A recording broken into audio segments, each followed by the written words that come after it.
Les partisans du maréchal libyen Khalifa Haftar sont descendus dans les rues de Benghazi ce week-end pour protester contre l'ingérence de la Turquie dans la guerre civile qui frappe le pays. Les rebelles ont subi une série de défaites militaires ces dernières semaines, mais ils semblent pouvoir compter sur le soutien d'une puissance internationale, la France, qui n'hésite pas à critiquer les postures offensives d'Ankara. Le premier intervenant extérieur aujourd'hui en Libye, c'est la Turquie. Et je considère qu'aujourd'hui la Turquie ne respecte aucun des engagements pris à la conférence de Berlin, a accru sa présence militaire en Libye depuis et a massivement réimporté des combattants djihadistes depuis la Syrie. Je pense que c'est une responsabilité historique et criminelle pour qui prétend être un membre de l'OTAN. Pourquoi le général Haftar reçoit-il le soutien de la France? 3 explications. Premièrement, l'homme fort de l'Est libyen est un chef militaire laïque, allié de la France dans la lutte contre le terrorisme islamique dans le Sahara.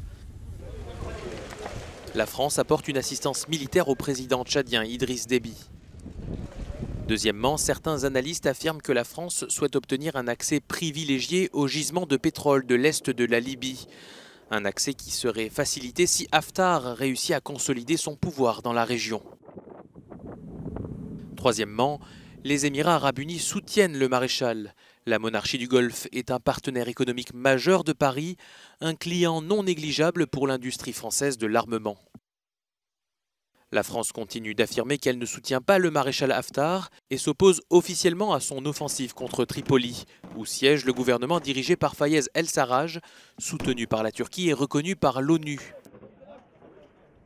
Avec l'aide de la Turquie, les forces gouvernementales libyennes ont reconquis certains territoires jusqu'à présent contrôlés par les forces du maréchal Haftar.